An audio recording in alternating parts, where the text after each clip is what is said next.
Hello दोस्तों, आज हम लोग फंडामेंटल ऑफ इलेक्ट्रॉनिक्स में ऑसिलेटर का अभ्यास करेंगे। आपका यूनिट का कोर्स आउटकम है after completion of this session student will be able to use different types of oscillator. ये यूनिट खत्म करने के बाद में आपको पता चलेगा किस ऑसिलेटर का क्या यूज है और आप आइडेंटिफाई कर पाओगे सर्किट देख के कि ये किस प्रकार का ऑसिलेटर है और उसके परफॉर्मेंस को आप समझ पाओगे। सबसे पहले तो ये पता होना चाहिए व्हाट इज ऑसिलेटर। मान लीजिए एक ब्लॉक दिया हुआ है यहाँ पे, ये ऑसिलेटर है। तो ये क्या करता है दोस्तों ऑसिलेटर? अगर इसको डीसी इनपुट दिया जाए तो ये आउटपुट में ऑसिलेटिंग आउटपुट प्रोड्यूस करेगा इस प्रकार। तो दोस्तों प्रश्न ये आता है, हमको पता है फ्रीक्वेंसी जो हमारे एसी सप्लाई में होती है उसकी वजह से हमें साइनसोइडल आउटपुट हमको मिलता है, लेकिन डीसी इनपुट से क्या जो अरेंजमेंट है जिसकी वजह से हमको ऑसिलेटर में ऑसिलेटिंग आउटपुट मिलता है, तो हम यहाँ पे समझने का प्रयास करेंगे। Oscillator is a device which is used to generate sinusoidal or oscillating waveform for required frequency with DC power supply।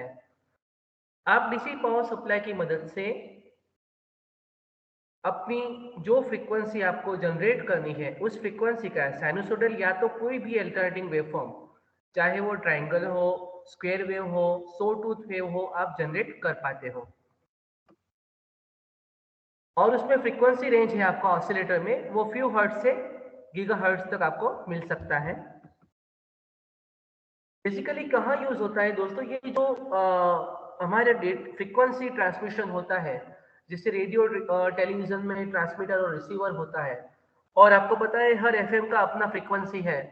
वो भी एप्लीकेशन आप कह सकते हो। आपका मोबाइल से आप बात करते हो तो there is certain frequency transformation over there, वहाँ पे एक ट्रांसमीटर रिसीवर है। तो इस प्रकार ऑडियो जनरेटर है जो कुछ फ्रीक्वेंसी जनरेट करने के लिए हम लोग यूज करते हैं। रेडियो फ्रीक्वेंसी जनरेटर है जो रेडियो ट्रांसमिशन में यूज होते हैं। तो ये सारी जगह ऑसिलेटर दोस्तों यूज होता है। एप्लीकेशन हम लोग समराइज करते हैं। Audio frequency generator up to 20 kilohertz, radio frequency generator up to 1000 gigahertz, function generator, carrier in transmission. Transmission में दोस्तों क्या होता है, कई बार वेव भेजने के लिए हमको एक कैरियर चाहिए। जैसे कि मान लीजिए आपको एक एरिया से दूसरे एरिया में जाने के लिए ट्रांसपोर्टेशन के लिए कार चाहिए, बस चाहिए। इसी प्रकार हम किसी फ्रीक्वेंसी को ट्रांसमिट करना चाहते हैं तो एक फ्रीक्वेंसी की वेव को हम कैरियर फ्रीक्वेंसी यूज कर सकते हैं, तो वो कैरियर इन ट्रांसमिशन कहते हैं। और रेडियो टेलीग्राफी और रिसीवर और ट्रांसमिशन दोनों के में हमारा ऑसिलेटर यूज होता है। और इंडक्शन हीटिंग दोस्तों, इंडक्शन हीटिंग हीटिंग का पर्टिकुलर प्रकार है। इंडक्शन अभी कुकर बहुत सारे चले हैं। बेसिकली वो एक फ्रीक्वेंसी बेस्ड हीटिंग होता है। ऐसे ही डाइलेक्ट्रिक हीटिंग है जो डाइलेक्ट्रिक मटेरियल को हीटिंग पर्पस के लिए यूज होता है। ये आप लोग आगे आपका जो नेक्स्ट सेमेस्टर में सब्जेक्ट आएगा यूटिलाइजेशन, एनर्जी यूटिलाइजेशन, उसमें आप देखोगे। रिमोट कंट्रोल, तो ये सारी एप्लीकेशन है। क्लॉक पल्स जनरेटर, जैसे कि मान लीजिए आपका मोबाइल अगर आप परचेस करते हो तो वहाँ पे क्लॉक फ्रीक्वेंसी लिखी होगी, मान लीजिए 3 गीगा हर्ट्स या फिर मेगा हर्ट्स, या फिर कोई माइक्रो प्रोसेसर ले लो, कोई माइक्रो कंट्रोलर ले लो।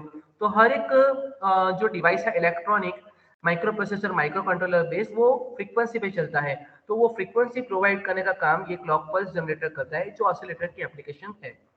अल्ट्रासोनिक वेव जनरेटर, जैसे सोनोग्राफी वाला हमारा मशीन, हम लोग जाते हैं जब पेट में दर्द होता है तो स्टोन वगैरह की दिक्कत के लिए, तो हम लोग जाते हैं, वो डॉक्टर सोनोग्राफी मशीन में देखता है, चेक करता है। तो वो दोस्तों वो भी एक अल्ट्रासोनिक वेव है। जैसे लिथोट्रेप्सी होती है, एक ट्रीटमेंट होती है जहाँ पे एक वेव होता है, वो आपको स्टोन जो होता है बॉडी में उसको तोड़ने के लिए यूज होता है, वहाँ भी ये फ्रीक्वेंसी यूज होती है। तो इसी प्रकार पर्टिकुलर फ्रीक्वेंसी की एप्लीकेशन से वो सारी एप्लीकेशंस के लिए हम लोग ऑसिलेटर का यूज करते हैं। अभी हम दोस्तों देखेंगे classification of oscillator. Classification of oscillator based on frequency, frequency के आधार पर हम क्लासिफिकेशन कर सकते हैं। यहाँ पे मैं इसके क्लासिफिकेशन जो टाइप्स है वो समराइज करता हूँ और पीछे हम लोग इसका क्लासिफिकेशन देखेंगे।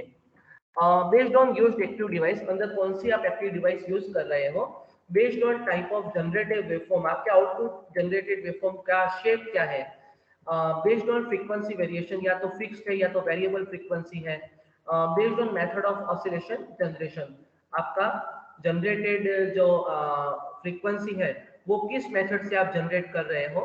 तो ये 5 बेसिक हमारे टाइप है, तो हम पांचों टाइप का थोड़ा सा यहाँ पे डिटेल में देखेंगे। बेस्ड ऑन फ्रीक्वेंसी में लो फ्रीक्वेंसी ऑसिलेटर कहते हैं, एलएफ ऑसिलेटर, वो 20 हर्ट्ज तक हम लोग उसका यूज करते हैं। ऑडियो फ्रीक्वेंसी जो ऑडियो रेंज है जिसे आप सुन सकते हो, ऑडियो फ्रीक्वेंसी जो हमारी है वो अप टू 20 किलो हर्ट्ज है। और रेडियो फ्रीक्वेंसी जो रेडियो ट्रांसमिशन में जो आप एफएम वगैरह सुनते हो तो वो जो फ्रीक्वेंसी है वो अप टू 500 मेगाहर्ट्ज है। और लास्ट वाला है माइक्रोवेव ऑसिलेटर, आपका जो माइक्रोवेव ओवन है दोस्तों, वहां पे जो फ्रीक्वेंसी से जो हीटिंग होता है, आपका इंडक्शन हीटिंग है, ये सारे माइक्रोवेव ऑसिलेटर, ये इस प्रकार आप उसको सेग्रीगेट कर सकते हो, low frequency, audio frequency, radio frequency और माइक्रोवेव ऑसिलेटर। तो इस प्रकार फ्रीक्वेंसी के बेस देके आप क्लासिफाई कर पाते हो। यूज्ड एक्टिव डिवाइस, दोस्तों फ्रीक्वेंसी जनरेट करने के लिए जो बेस डिवाइस, एक्टिव डिवाइस है, जिससे हमारा वोल्टेज कंट्रोल होता है और जिससे हम बेसिकली वर्क करते हैं, तो वो डिवाइस है। पहले वाल्व यूज होते थे, वाल्व ट्यूब होती थी, valve oscillator, BJT bipolar junction transistor, FET field effect transistor, unit junction transistor, tunnel diode relaxation oscillator. तो ये जो सारे डिवाइस है, ये डिवाइस हमारे एक्टिव डिवाइस है। इस डिवाइस को हम लोग बेस डिवाइस कहेंगे ऑसिलेटर के लिए। तो अगर इसमें से एक भी डिवाइस है तो वो उसका एक्टिव डिवाइस हुआ। और आईसी माने आपका इंटीग्रेटेड सर्किट, आईसी भी अवेलेबल होती है, तो वो आप आईसी का यूज करके भी ऑसिलेटर बना सकते हो। तो ये सारे ऑसिलेटर के क्लासिफिकेशन है based on active device, valve हो, बीजेटी हो, एफईटी हो। मोस्टली हम लोग बीजेटी यूज करते हैं, बीजेटी बेस्ड ऑसिलेटर। और कई बार हम लोग क्रिस्टल ऑसिलेटर भी यूज करते हैं, वो अभी हम उसकी यहाँ पे बात नहीं कर रहे हैं। Based on type of generated waveform, आपका वेवफॉर्म का टाइप क्या है, साइन वेव है या अदर वेव है। नॉन साइनसोइडल में दोस्तों स्क्वायर वेव आ गया, ट्रायंगुलर आ गया, सो टूथ आ गया, सारे वेवफॉर्म आ जाएंगे। जो बाय नेचर आपके ऑसिलेटिंग वेवफॉर्म होंगे, वो आपका कुछ फ्रीक्वेंसी रहता है, तो इसीलिए इसको हम ऑसिलेटिंग वेवफॉर्म कहते हैं। बेस्ड ऑन फ्रीक्वेंसी वेरिएशन, या तो फिक्स फ्रीक्वेंसी, आपका एक ही फ्रीक्वेंसी से ऑसिलेटर से जनरेट हो पाएगा, या आप अलग अलग frequency by varying the capacitor, by varying the combination, आप डिफरेंट फ्रीक्वेंसी की रेंज ले सकते हो, तो उसको वेरिएबल फ्रीक्वेंसी ऑसिलेटर कहते हैं। तो इस प्रकार क्लासिफाई हो गया। नेक्स्ट देखते हैं based on method of oscillation generation. ये कह सकता हूं मैं, ये आपका जो टॉपिक है उसके ऊपर बाकी जो चैप्टर है वो इसी पे बेस्ड है। एलसी ऑसिलेटर, आरसी ऑसिलेटर, ये दो मेन आपका मेथड ऑफ ऑसिलेशन जनरेशन है। तो हम पहले एलसी ऑसिलेशन को समझेंगे। एलसी माने इंडक्टर और कैपेसिटर का कॉम्बिनेशन, और आरसी माने रेजिस्टर और कैपेसिटर का कॉम्बिनेशन। डैम्प्ड ऑसिलेशन और सस्टेन ऑसिलेशन। दोस्तों सबसे पहले हमको समझना पड़ेगा कि व्हाट इज डैम्प्ड ऑसिलेशन और what is sustained oscillation. Damped oscillation माने डैम्पिंग, डैम्पिंग का मतलब किसी चीज को कम करना। अगर आपका ऑसिलेशन एक वैल्यू से स्टार्ट होकर धीरे धीरे एक जीरो तक जाता है तो ये डैम्पिंग देते हैं, तो ये डैम्प्ड ऑसिलेशन कहते हैं। कुछ समय के बाद में इसको जीरो हो जाना है, तो ये ऑसिलेशन को डैम्प्ड ऑसिलेशन कहेंगे। और सस्टेन्ड ऑसिलेशन जो इनिशियली हुआ दोस्तों, वो हमेशा रहता है, इनिशियली हुआ वो हमेशा रहता है, तो वो उसको हम सस्टेन्ड ऑसिलेशन कहते हैं। तो ये आपके कंटिन्यूस जो ऑसिलेटर जो एक फ्रीक्वेंसी के लिए यूज होते हैं, उसमें ये सस्टेन्ड ऑसिलेशन वाला फंडामेंटल यूज होता है। अभी damped oscillation in LC circuit, ये दोस्तों एक इंपॉर्टेंट टॉपिक है कि आपको बोला जाएगा इंडक्टर और कैपेसिटर की मदद से आप ऑसिलेशन कैसे पैदा करोगे। तो इसका कंसेप्ट दोस्तों समझिए, और अगर ये आपको पता चला तो बाकी रहा जो चैप्टर है वो आपको इजीली समझ में आएगा, क्योंकि ये इस यूनिट का हार्ट है। दोस्तों मान लीजिए यहाँ पे ये सर्किट दी हुई है, और यहाँ पे आपका डीसी सप्लाई है, और ये कैपेसिटर पैरेलल है, और ये इंडक्टर पैरेलल है, और यहाँ पे स्विच है, एक पोजीशन Q है, दूसरा पोजीशन R है। तो दो पॉसिबिलिटी है। तो मान लीजिए मैंने इसको Q पे कनेक्ट कर दिया, और तो इतनी सर्किट आएगी। तो ये क्या होगा दोस्तों, करंट यहाँ से पास होगा, बैटरी के पॉजिटिव टर्मिनल से जाएगा, और कैपेसिटर का अपर टर्मिनल पॉजिटिव हो जाएगा, क्योंकि करंट का डायरेक्शन यहाँ ऊपर से नीचे की तरफ रहेगा, तो ऊपर का टर्मिनल पॉजिटिव और नीचे का नेगेटिव रह जाएगा। दोस्तों ये कहाँ तक चलेगा? जहां तक battery voltage is equal to capacitor voltage नहीं हो जाएंगे वहां तक रहेगा। तो ये आपका बेसिक सर्किट हो गया। अभी आप क्या कर रहे हो, अभी आपने यहाँ से क्यू को ओपन कर दिया और यहाँ पे आर पे कनेक्ट कर दिया। देखिए यहाँ पे ये आपका कैपेसिटर फुल्ली चार्ज्ड कैपेसिटर है और आपने इसको इंडक्टर के अक्रॉस कर दिया। तो ये कैपेसिटर है, चार्ज होने की वजह से बैटरी की तरह बिहेव करेगा। इसका काम कैसा होगा? As battery. और कहां तक करेगा? जहां तक इसके अक्रॉस वोल्टेज जीरो नहीं होता। दोस्तों आपको मैं यहाँ पे एक पॉइंट कहना चाहता हूँ, अगर आपको कोई पूछे कि कैपेसिटर का लाइफ प्रिंसिपल क्या है, तो it will try to maintain the voltage. Capacitor का जीवन का सिद्धांत है दोस्तों वोल्टेज को मेंटेन रखना, और दोस्तों इंडक्टर का सिद्धांत है करंट को मेंटेन रखना। It will try to maintain the current. तो दोस्तों यहाँ पे ये वोल्टेज को मेंटेन करने की कोशिश करेगा, लेकिन यहाँ पे एज बैटरी यूज हो रहा है तो यहाँ से करंट इस प्रकार अपर डायरेक्शन से लोअर डायरेक्शन जाएगा, इस डायरेक्शन में करंट फ्लो होगा। अच्छा, इनिशियली आपका जो इंडक्टर है वो चेंज ऑफ करंट को अपोज करेगा, तो यहाँ से लो करंट जाके बाद में करंट का वैल्यू यहाँ से आगे जाएगा। और कहाँ तक ये करंट फ्लो होगा दोस्तों? जहां तक आपका कैपेसिटर जीरो नहीं हो जाता। तो कैपेसिटर के अक्रॉस का वोल्टेज जीरो हो गया। लेकिन इंडक्टर है दोस्तों, इंडक्टर का मैंने आपको लाइफ प्रिंसिपल क्या बताया? It will try to maintain the current. तो ये तो इसी डायरेक्शन में ये तो कहेगा मैं तो यही करंट फ्लो करूंगा। जहां तक मेरे पास एनर्जी है मैग्नेटिक फील्ड के फॉर्म में, मैं एनर्जी को फ्लो करने दूंगा करंट के फॉर्म में और ये डायरेक्शन कंटिन्यू रखूंगा। तो क्या होगा दोस्तों? ये डायरेक्शन में करंट फ्लो होगा, तो उस वजह से कैपेसिटर वापस चार्ज होगा, लेकिन कुछ लॉसेस होंगे। तो यहाँ से जो करंट फ्लो हो रहा है वो करंट फ्लो की वजह से नीचे से ऊपर की तरफ करंट जा रहा है कैपेसिटर में, तो नीचे की प्लेट पॉजिटिव हो गई, जो पहले ऊपर की पॉजिटिव थी। यहाँ पे करंट का आपका डायरेक्शन सोर्स हो गया आपका इंडक्टर, क्योंकि 1/2 Li² एनर्जी स्टोर करता है। तो यहाँ से करंट फ्लो होगा और लोअर प्लेट आपकी पॉजिटिव, क्योंकि लोअर से अपर डायरेक्शन में कैपेसिटर में करंट फ्लो हो रहा है। लोअर प्लेट पॉजिटिव और अपर प्लेट नेगेटिव। कब तक फ्लो होगा दोस्तों? जहां तक इंडक्टर का अक्रॉस का एनर्जी जीरो नहीं होता वहां तक। जब तक इंडक्टर में जान है वहां तक ये करंट फ्लो होगा, और एक लेवल आ जाएगा तब इंडक्टर का जो करंट है वो जीरो हो जाएगा। तो क्या होगा दोस्तों? ये मान लीजिए ये हो गया जीरो, तो ये नेक्स्ट स्टेज में क्या होगा? अभी कैपेसिटर का ये प्लेट पॉजिटिव हो गया, तो आपका करंट फ्लो का डायरेक्शन चेंज हो जाएगा। अभी आपका जो जा रहा था ऊपर से नीचे इंडक्टर में, तो यहाँ से नीचे का प्लेट पॉजिटिव है, तो ये बैटरी में जैसे होता है, तो करंट यहाँ से जाएगा और इंडक्टर की डायरेक्शन करंट की इस प्रकार हो जाएगी। जो पहले लोअर साइड जा रहा था अभी अपर साइड जाएगा, और इस प्रकार वापस ये कैपेसिटर डिस्चार्ज होगा, और ये कैपेसिटर वापस डिस्चार्ज हो जाएगा, और फिर वापस एक साइकिल होगा, वो साइकिल में आपका अपर प्लेट पॉजिटिव हो जाएगा। इसका मतलब ये देख लीजिए, पहले आप वाला मामला है, जो इंडक्टर कह रहा है कि आप एनर्जी रखिए, कैपेसिटर कह रहा है आप एनर्जी रखिए, और दोनों की लेन देन में कुछ एनर्जी का लॉस होता है। तो एक साइकिल में करंट एक डायरेक्शन में पॉजिटिव डायरेक्शन में फ्लो होता है, और दूसरी डायरेक्शन में करंट नेगेटिव डायरेक्शन में फ्लो होता है। तो ये जो सारा फ्लो होना है, उसी वजह से यहाँ पे आपको ऑसिलेशन मिलेंगे। पहला मान लीजिए करंट पॉजिटिव डायरेक्शन में फ्लो होता है और फिर नेगेटिव डायरेक्शन में फ्लो होता है। अभी एनर्जी लॉस हुआ तो उसका मैग्नीट्यूड कम होता होता होता लास्ट में जीरो हो जाएगा, तो इसको डैम्प्ड ऑसिलेशन कहेंगे दोस्तों। ये ऑसिलेशन का वैल्यू कम क्यों हुआ? क्योंकि ये एनर्जी ट्रांसफर में और उसका जो लॉस हुआ, वो लॉस की वजह से आपका यहाँ पे एनर्जी कम हो रहा है, तो इसको डैम्प्ड ऑसिलेशन कहेंगे। कुछ समय के बाद एक समय के बाद में आप दोनों का ये एनर्जी है, आप दोनों का एनर्जी है वो, ये इंडक्टर और कैपेसिटर का एनर्जी जीरो हो जाएगा, और यहाँ से ये जीरो सेटल हो जाएगा, तो इसको हम डैम्प्ड ऑसिलेशन कहेंगे। तो ये आपका वैल्यू जीरो हो गया। तो दोस्तों ये जो कंसेप्ट है ये बहुत ही इंपॉर्टेंट है, ये बहुत ही इंपॉर्टेंट कंसेप्ट है, और ये आपके सारे ऑसिलेटर में कहीं ना कहीं यूज होता है। और सस्टेन ऑसिलेशन करना है तो क्या करना होगा दोस्तों? मुझे इस प्रकार अरेंजमेंट करनी पड़ेगी कि हर एक साइकिल के बाद में कुछ वोल्टेज लेवल, कुछ वोल्टेज जो लॉस हुआ है वो पावर सप्लाई से ये सर्किट को मिल जाता है, तो मेरा सस्टेन्ड ऑसिलेशन होगा, ऑसिलेशन का वैल्यू जीरो नहीं होगा।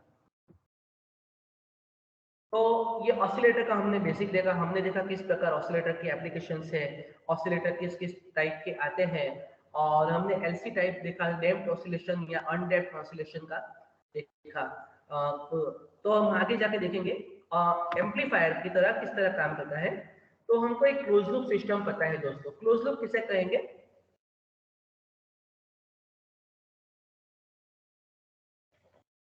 क्लोज लूप सिस्टम को कहते हैं जहां पे सिस्टम का आउटपुट मेंटेन करने के लिए हम लोग फीडबैक लेते हैं। ये जो सिस्टम है ये आपका ए है, उसको गेन कह लीजिए, और बी है हमारा फीडबैक ले लीजिए, और ये वी हमारा इनपुट है। तो ए बी हमारा लूप गेन हो जाएगा, ए मल्टीप्लाई बाई बी आपका लूप गेन हो जाएगा। तो मान लीजिए ये इनपुट है वी हमारा और ये ए बी आउटपुट है, और यहाँ से हम लोग फीडबैक लेते हैं, और फीडबैक और की वजह से हमको यहाँ पे एक सर्टेन आउटपुट यहाँ पे हम लोग अचीव कर पाते हैं। तो ये सिस्टम को कहेंगे क्लोज लूप सिस्टम। वी हमारा इनपुट है, तो इसका गेन का फॉर्मूला है ए अपॉन 1 माइनस ए बी। ये आपको दोस्तों याद रखना है, जब आप 5th सेमेस्टर में कंट्रोल सिस्टम पढ़ोगे तभी आपको इसके बारे में ज्यादा समझ आएगा। अगर ए बी है, ये A B A multiply by B, जिसे हम लूप गेन कहते हैं। लूप गेन अगर एक से ज्यादा है तो आउटपुट बढ़ेगा, वो ऑसिलेशन बढ़ता ही जाएगा, बढ़ता ही जाएगा। इसका मतलब अगर जीरो ऑसिलेशन है और मुझे स्टार्ट करना है तो इनिशियली मुझे ए बी ग्रेटर देन 1 रखना पड़ेगा। ए बी लेस देन 1 है तो आउटपुट कम हो जाएगा, वो डैम्पिंग हो जाएगा। जो आगे हमने देखा, ऑसिलेशन आपका धीमे धीमे डिक्रीज होगा और जीरो हो जाएगा। और A B is equal to 1 किस किस्से में होगा, जिस किस्से में हमारे ऑसिलेशन कांस्टेंट रहेंगे वो होगा। तीनों को डायग्राम की मदद से समझते हैं। देखिए जैसा मैंने बताया कि A B is greater than 1 है तो आउटपुट बढ़ता ही जाएगा, तो अनकंट्रोल्ड ऑसिलेशन कहते हैं इसको। तो ये ऑसिलेशन बढ़ता ही जाएगा। इसका मतलब जब सिस्टम स्टेडी है, आप सप्लाई दे रहे हो, तो इनिशियल लेवल पे आपको किसी भी ऑसिलेटर में A B is greater than 1 आपको सेट करना पड़ेगा, तभी जीरो से ऑसिलेशन स्टार्ट होंगे। फिर आप डैम्पिंग को लाके A B is less than -1 करोगे। तो ये भी लेस देन -1 करोगे तो वापस डैम्पिंग आपका जाएगा, कम होता जाएगा।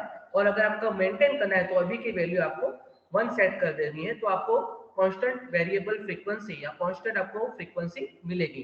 जो फ्रीक्वेंसी आपको चाहिए ऑसिलेटर के आउटपुट में, वो आपको ए बी इक्वल टू 1 करने से मिलेगी। दोस्तों ये ए बी जो है ये मैथमेटिकल रिप्रेजेंटेशन है, इसके बारे में काफी सारे सर्किट का गेन होते हैं। ये सारी चीजें आप कंट्रोल सिस्टम अगर डिग्री इंजीनियरिंग में जाओगे तब आपको पता चलेगी, और कुछ आइडिया आपको 5th सेमेस्टर में कंट्रोल सिस्टम में पता चलेगा। तो हमने देखा लूप गेन और एम्पलीफायर की तरह हम किसी ऑसिलेटर को बता सकते हैं। तो हमने close loop as close loop represent किया, इसको हम वर्किंग प्रिंसिपल भी कह सकते हैं। Basic requirement of oscillator. Oscillator की बेसिक रिक्वायरमेंट क्या है? किसी भी ऑसिलेटर में क्या होना चाहिए? एक एक्टिव डिवाइस होना चाहिए जो आपको एनर्जी कंट्रोल का यूज होता है। पावर सप्लाई होना चाहिए जो आपका सोर्स है एनर्जी का। फ्रीक्वेंसी डिटरमाइनिंग नेटवर्क, आपको जिस फ्रीक्वेंसी का आउटपुट आपको जनरेट करना है वो फ्रीक्वेंसी डिटरमाइनिंग नेटवर्क कहेंगे उसको। पॉजिटिव फीडबैक होना जरूरी है, there must be positive feedback. आपके ऑसिलेशन के लिए positive feedback is the one mandatory condition. Initial value आपका, मैं जैसे मैंने आपको बताया कि ऑसिलेशन सर्किट में है नहीं, आपने सर्किट को ऑन किया, तो ऑसिलेशन प्रोड्यूस करने के लिए आपका लूप गेन ए बी का वैल्यू 1 से ज्यादा होना चाहिए, और loop gain A B should be equal to 1 after oscillation is started. A B अगर 1 हो गया तो आपका constant value of oscillation, sustained oscillation जिसे हम कहते हैं, वो आपको मिलेगा। तो ये 6 कंडीशन है दोस्तों, ये आपको मेंटेन करनी है, तभी आप किसी भी ऑसिलेटर के साथ काम कर पाओगे, उसको डिजाइन कर पाओगे। तो हम दोस्तों अब यहाँ से आगे टॉपिक को चेंज करते हैं। हमने ऑसिलेटर का बेसिक समझ लिया है, और हम यहाँ पे टाइप्स ऑफ ऑसिलेटर में कुछ इंपॉर्टेंट टाइप के ऑसिलेटर देखेंगे और उनकी सर्किट को यहाँ पे समझने का प्रयास करेंगे। हार्टले ऑसिलेटर, एनपीएन ट्रांजिस्टर होता है, उसमें एक काफी सारे रजिस्टर होते हैं, R1 R2 एमीटर का रजिस्टर, कैपेसिटर होता है, और टैंक सर्किट जिसे हम कहेंगे वो L1 L2 और C 3 एलिमेंट होते हैं, और कपलिंग कैपेसिटर जिससे हम आउटपुट लेते हैं और फीडबैक लेते हैं। ये हम लोग देखते हैं डायग्राम में, ये सिर्फ मैं आपके यहाँ पे लिख रहा हूँ। रेडियो फ्रीक्वेंसी चौक है जो आपका चौकस से इंडक्टर एज इंडक्टर वर्क करेगा दोस्तों, रेडियो फ्रीक्वेंसी चौक। और आगे बढ़ते हैं दोस्तों, ये आपका डायग्राम अभी भी स्टार्ट करते हैं।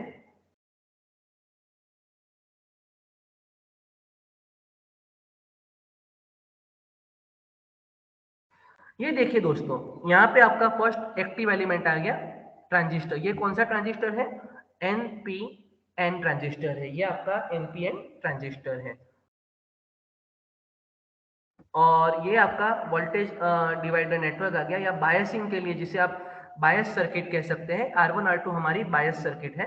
RFC रेडियो फ्रीक्वेंसी चौक है जो यहाँ पे आपको डीसी को अलाउ करेगा डीसी को अलाउ करेगा और एसी को ब्लॉक करेगा, एसी को यहाँ पे ब्लॉक कर देगा। RFC allow DC and provide high impedance to AC, आपके डीसी को यहाँ पे पास करेगा।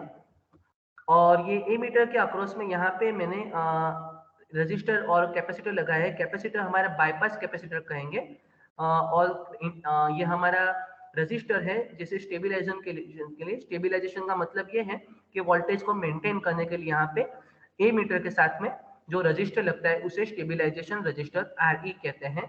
और ये यहाँ पे बाईपास कैपेसिटर हमारा हो गया। और ये जो CC1 और CC2 है, CC2 के साथ में कपलिंग कैपेसिटर कहेंगे। CC1 और CC2 दोनों हमारे कपलिंग कैपेसिटर हैं। तो CC1 है वो prevent voltage going back to the tank circuit. आगे एक सर्किट आएगी दोस्तों टैंक सर्किट, वहां पे वापस वोल्टेज जाने से ब्लॉक करता है। ये आपकी टैंक सर्किट है। ये देखिए दोस्तों मैंने बताया कि L और C का कॉम्बिनेशन है। आगे हमने जो डैम्पिंग वाली सर्किट देखी, L और C में एक ही इंडक्टर था, यहाँ पे दो इंडक्टर है। और यहाँ पे एक इंडक्टर को आप कह सकते हो सेंटर टैप्ड है, या दो इंडक्टर को मिला के यहाँ पे सेंटर टैपिंग L1 L2 दो इंडक्टर है और सेंटर टैप ग्राउंड दिया हुआ है। और ये आपकी ये सर्किट है ऑसिलेशन प्रोड्यूस करती है। जो मैंने LC वाला पीछे कंसेप्ट बताया उसी तरह ये यहाँ पे ऑसिलेशन प्रोड्यूस करती है। इसको हम टैंक सर्किट कहेंगे। तो दोस्तों what is tank circuit? Tank circuit किसी भी ऑसिलेटर में होती है, वो ऑसिलेशन प्रोड्यूस करने के लिए रिस्पॉन्सिबल होती है। और ये हमारा कपलिंग कैपेसिटर क्या करेगा दोस्तों, ये वोल्टेज वापस सप्लाई में जाने के लिए रोकेगा, ब्लॉक करेगा। और यहाँ से फीडबैक लेने के लिए आपका कपलिंग कैपेसिटर CC1 है जो वोल्टेज को मेंटेन भी करता है। जैसे दोस्तों मैंने बताया कैपेसिटर है हमेशा वोल्टेज को मेंटेन करने का काम करता है और काफी सारा फिल्टर भी कर देता है। और वो हमारी LC L1 L2 tank circuit हो गई। और यहाँ से हम आउटपुट लेंगे जो हमको यहाँ पे मिलेगा। तो दोस्तों ये हार्टली ऑसिलेटर हो गया। जैसे आपने यहाँ पे देखा कि कंपोनेंट सिंपल कंपोनेंट है, सिर्फ हमारा टैंक सर्किट है, NPN ट्रांजिस्टर है, रेडियो फ्रीक्वेंसी चौक है और कुछ रजिस्टर और कुछ कैपेसिटर। तो इस प्रकार इसका वर्किंग होता है। आगे थोड़ा वर्किंग डिटेल में समझ लेते हैं कि if the supply is on tank circuit receives current through RFC and CC2। अगर सप्लाई को ऑन किया जाए तो आपका टैंक सर्किट को सप्लाई कहाँ से मिलेगा? थ्रू रेडियो फ्रीक्वेंसी चॉक और यहाँ पे CC1 कपलिंग कैपेसिटर 2 से सप्लाई मिलेगा। ये यहाँ से आप आउटपुट कलेक्ट कर सकते हो और यहाँ से आपको पॉजिटिव फीडबैक मिलेगा। तो ये पॉजिटिव फीडबैक के लिए आपका कपलिंग कैपेसिटर CC1 से यहाँ पे बेस से वोल्टेज मेंटेन रहेगा क्योंकि ये आपका बायसिंग सर्किट है। तो generated oscillation receive to positive feedback, और यहाँ पे जो भी वोल्टेज लॉस होगा वो यहाँ सप्लाई से लेने में आएगा और सस्टेन्ड ऑसिलेशन के लिए हम गेन को मेंटेन कर पाते हैं। जितना भी एनर्जी लॉस, ये आपको पता है इंडक्टर और कैपेसिटर के साइकिल में, ऑसिलेशन साइकिल में एनर्जी लॉस होता है, वो आपको सप्लाई से यहाँ मिल जाता है और ये सर्किट से आपका वोल्टेज मेंटेन होता है। तो इसी प्रकार ये सर्किट वर्क करते हैं और आपका कंटिन्यूस यहाँ पे आउटपुट में आपको यहाँ पे सस्टेन्ड ऑसिलेशन एक ही फ्रीक्वेंसी का आउटपुट मिलेगा। फ्रीक्वेंसी ऑसिलेटर का है 1/2 पाई रूट LC। यहाँ पे दो इंडक्टर है तो इंडक्टर का सीरीज होता है L1 प्लस L2, इसीलिए यहाँ पे L is equal to L1 plus L2 है। अगर आपको वैल्यू दिया गया है और आपको पूछते हैं क्या ऑसिलेटिंग फ्रीक्वेंसी होगी तो आप ढूंढ सकते हो। तो ये आपका हार्टली ऑसिलेटर हो गया। दोस्तों सेकंड ऑसिलेटर जाते हैं हम लोग, दैट इज कॉलपिट ऑसिलेटर।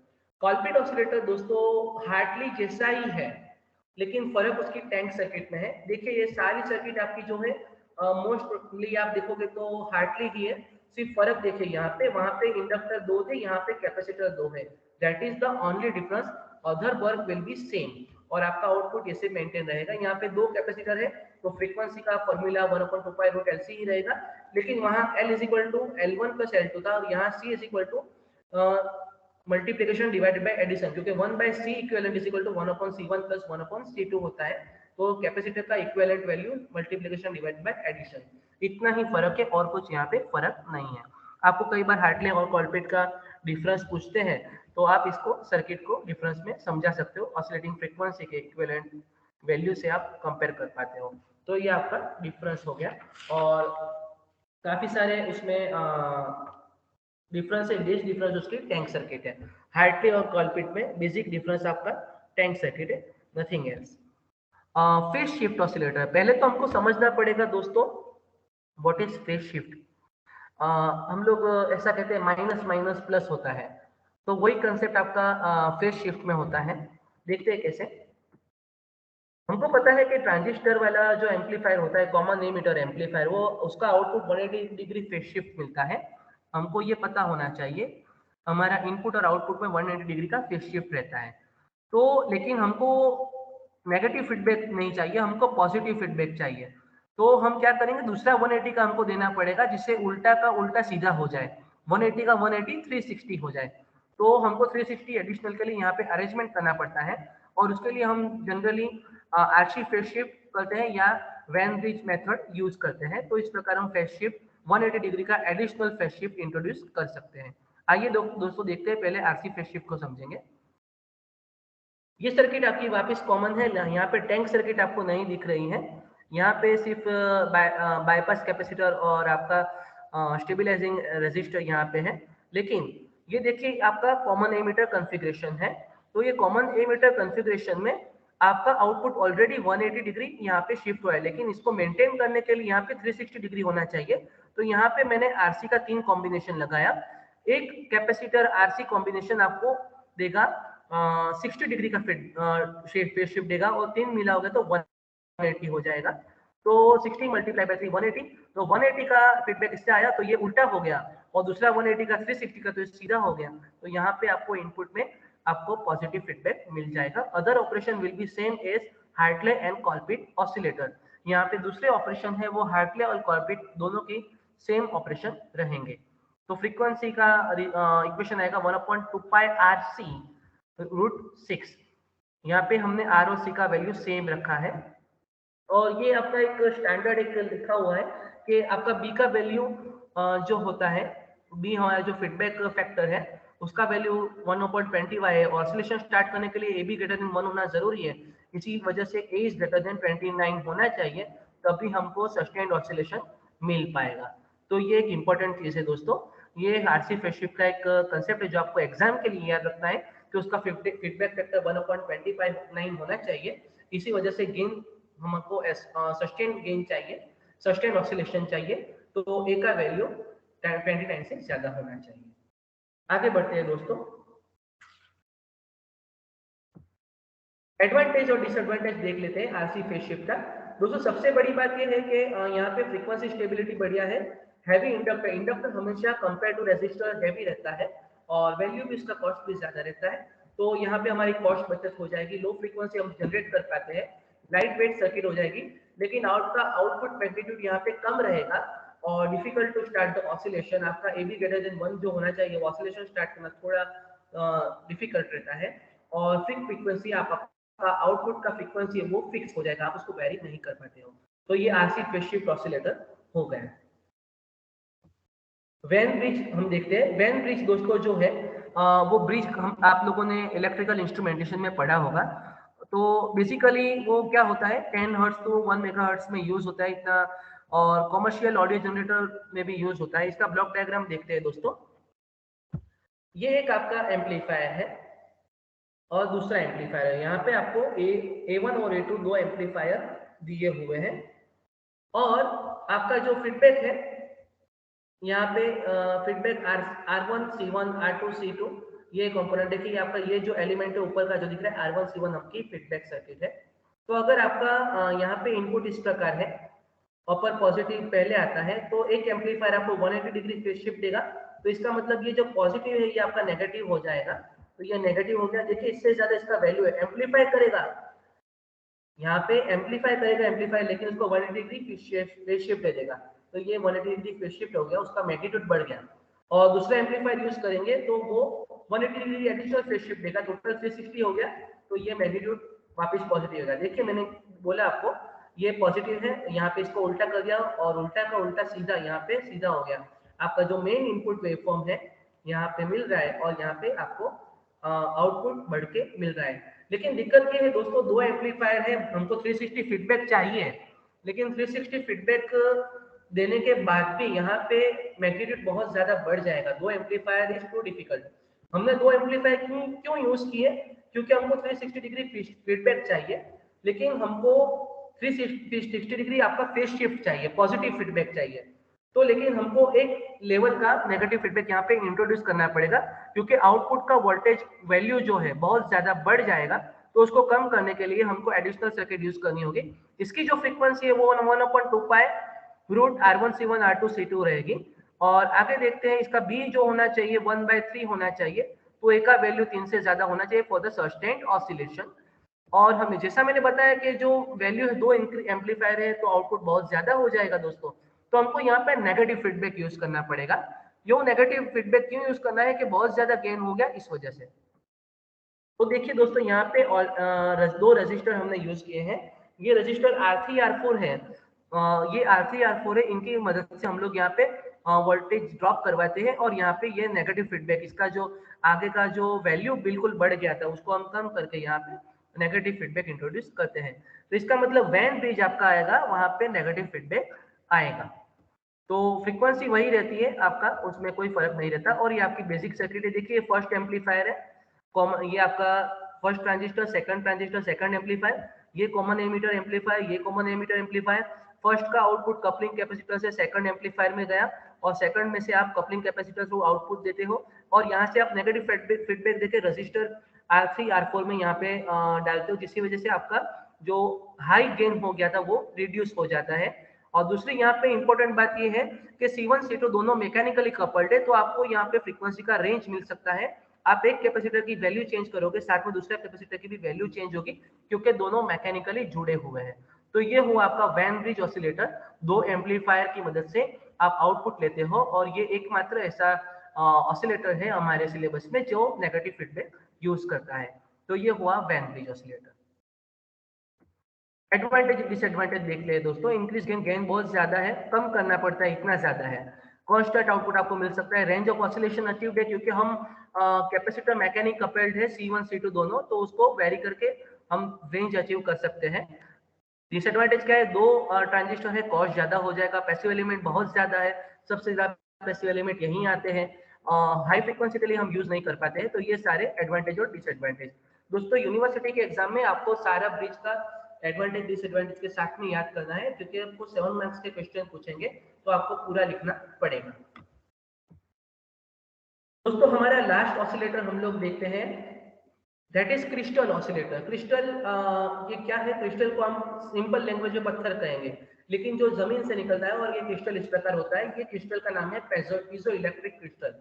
दोस्तों ये एनवायरमेंट में अवेलेबल रहता है और ये क्रिस्टल की प्रॉपर्टी है पीजो इलेक्ट्रिक प्रॉपर्टी। तो ये टैंक सर्किट में जो एल और सी करते हैं, हम लोग एल सी के बजाय डायरेक्टली क्रिस्टल को यूज करते हैं, लेकिन वो मार्केट में मॉडिफाई करके फ्रीक्वेंसी रेंज के साथ में आपको मिलते हैं। आपको डायरेक्टली स्टोन नहीं लगाना होता है, उस स्टोन को कंपनी मॉडिफाई करती है, उसको कैलिब्रेट करती है और उसके बाद में आपको वो मिलता है। आप डायरेक्टली स्टोन को यूज नहीं कर पाते। तो ये क्या होता है, इसकी स्टेबिलिटी हाई होती है और ये इसमें एक प्रॉपर्टी होती है दोस्तों, अगर इसको आप वोल्टेज लो, इसको वोल्टेज सप्लाई दो तो ये वाइब्रेट होगा और फ्रीक्वेंसी प्रोड्यूस करेगा और इसके शेप डिफॉर्म होंगे। अगर शेप को डिफॉर्म करो तो ये वोल्टेज इंड्यूस करेगा। तो पीजो इलेक्ट्रिक क्रिस्टल की काफी सारी एप्लीकेशंस है, कभी वक्त मिले तो सर्च करना। आप एसएसआईपी प्रोजेक्ट वगैरह करते हो या कुछ नए प्रोजेक्ट का आपका आइडिया कुछ लाना है तो पीजो इलेक्ट्रिक की काफी सारी वीडियोस आपको इंटरनेट पे मिल जाएगी, तो आप उसके बारे में थोड़ा स्टडी कीजिएगा। लेकिन हमारे यहाँ का इंपॉर्टेंट टॉपिक ये है कि हम लोग एलसी सर्किट के बजाय पीजो इलेक्ट्रिक क्रिस्टल यूज करते हैं। तो जब वोल्टेज आपको अप्लाई करते हैं तो वाइब्रेट होता है, जो फ्रीक्वेंसी प्रोड्यूस करता है, इस वजह से हम उसको टैंक सर्किट में यूज कर सकते हैं। तो कुछ फ्रीक्वेंसी प्रोड्यूस करेगा, वो सर्टेन फ्रीक्वेंसी के लिए हम उसको ऑसिलेटर एज या क्लॉक जनरेटर यूज कर सकते हैं। तो ये जो प्रॉपर्टी है इसको पीजो इलेक्ट्रिक इफेक्ट कहते हैं। जब भी आप पीजो इलेक्ट्रिक क्रिस्टल को वोल्टेज दोगे तो वो वाइब्रेट होगा और एक सर्टेन फ्रीक्वेंसी प्रोड्यूस करेगा, इस इफेक्ट को पीजो इलेक्ट्रिक इफेक्ट कहेंगे। और इसके रिवर्स केस में ये होगा कि आप किसी भी पीजो इलेक्ट्रिक क्रिस्टल को प्रेशर दो या फोर्स दो तो वहां पे वो क्या होगा, वोल्टेज प्रोड्यूस करेगा, इसी को भी पीजो इलेक्ट्रिक इफेक्ट कहते हैं। तो ये कंसेप्ट को हम क्रिस्टल ऑसिलेटर में यूज करते हैं। जब क्वार्ट्ज है, रशेल सॉल्ट है, टर्मलाइन है, ये सारे जो अवेलेबल है पीजो इलेक्ट्रिक क्रिस्टल अवेलेबल है। और क्वार्ट्ज हम लोग जनरली हमको मिल जाता है, रशेल सॉल्ट हमारे यहाँ पे इतना अवेलेबल इजी नहीं होता, टर्मलाइन नहीं होता, और वो सारों की एफिशिएंसी थोड़ी ज्यादा है, क्वार्ट्ज की कंपेयर में कम है, वहां पे इतना एक्यूरेसी और रेंज इतना नहीं मिलता। ये कहाँ यूज होता है दोस्तों, जहां भी आप लोगों को इलेक्ट्रॉनिक्स में या माइक्रो कंट्रोलर में या माइक्रो प्रोसेसर में कहाँ भी फ्रीक्वेंसी जनरेट करना होता है तो फ्रीक्वेंसी जनरेटर जो क्रिस्टल आता है that is piezo electric crystal. तो ये इसका इक्विवेलेंट सर्किट है दोस्तों। ये पीजो इलेक्ट्रिक क्रिस्टल का किसी सर्किट के साथ में कनेक्शन नहीं है, ये इसका इक्विवेलेंट सर्किट कह सकते हैं क्रिस्टल ऑसिलेटर का या पीजो इलेक्ट्रिक क्रिस्टल का कहते हैं। ये जो पीजो इलेक्ट्रिक क्रिस्टल होता है उसके सराउंड प्लेट हम लोग माउंट करते हैं। मार्केट में लेने जाओ तो वो प्लेट के फॉर्म में कैपेसिटर जैसा ही दिखेगा, आपको कुछ ऐसा ही दिखेगा। और तो आप उसको इक्विवेलेंट कैपेसिटर के फॉर्म में देख सकते हो और उसका अल्टीमेट इफेक्ट आरएलसी कॉम्बिनेशन आएगा। और ये आर और एल और सी का तीनों का वैल्यू है वो क्रिस्टल के प्रॉपर्टी पे, फिजिकल प्रॉपर्टी पे और नेचुरल प्रॉपर्टी पे डिपेंड करेगा। उसको टेस्ट करके वो लोग सर्टिफाई करते हैं और आपको मिलता है कि ये फ्रीक्वेंसी का पीजोइलेक्ट्रिक क्रिस्टल है। It is equivalent circuit of piezoelectric crystal. यहाँ पे जो सर्किट बताया है RLC series circuit in series with capacitor, तो ये इसका इक्विवेलेंट सर्किट है पीजोइलेक्ट्रिक क्रिस्टल का। और आरएलसी और तीनों की वैल्यू है वो आपको बुक में कुछ दी हुई है, लेकिन जरूरी नहीं है यही वैल्यू होनी चाहिए। आपके अलग अलग क्रिस्टल की अलग अलग वैल्यू रहती है, एक वैल्यू यूनिफॉर्म वैल्यू रहे ऐसा कभी भी जरूरी नहीं है। आप जो पीस लाओगे वो कंपनी का लाओगे तो उसके अकॉर्डिंगली उसकी फ्रीक्वेंसी होगी, उसको कैलिब्रेट करके आप मेजर करके उसके रेटिंग दिए होते हैं। तो generated frequency depends on the impedance, इसके इम्पीडेंस पे डिपेंड करता है। स्मॉलर थिकनेस होती है वो ज्यादा वाइब्रेट होगा, ज्यादा फ्रीक्वेंसी प्रोड्यूस कर पाएगा स्मॉलर थिकनेस वाला। और it is generally used with combination with amplifier. जैसे हम लोग आरसी फेज शिफ्ट में क्या किया कि कॉमन एमिटर हमको 180 डिग्री फेज शिफ्ट देता है आउटपुट में, तो एडिशनल फेज शिफ्ट हम लोग आरसी फेज नेटवर्क से देते हैं। तो यहाँ पे आरसी नेटवर्क के बजाय हम लोग क्रिस्टल ऑसिलेटर यूज कर सकते हैं और 360 डिग्री का फीडबैक दे सकते हैं। फेज शिफ्ट देके आप पॉजिटिव फीडबैक अचीव कर पाते हो। और सीरीज और पैरेलल रेजोनेंस की एप्लीकेशंस में भी यूज होता है। दोस्तों क्रिस्टल ऑसिलेटर के बारे में आपके सिलेबस में इससे ज्यादा नहीं है और ये आपका बेसिक है। तो दोस्तों हमने क्या देखा, हमने देखा कि क्या है ऑसिलेटर, ऑसिलेटर की फ्रीक्वेंसी किस प्रकार होती है। ये कुछ प्रयास था कि आपको कुछ समय में रिवीजन हो जाए। Thank you and keep learning.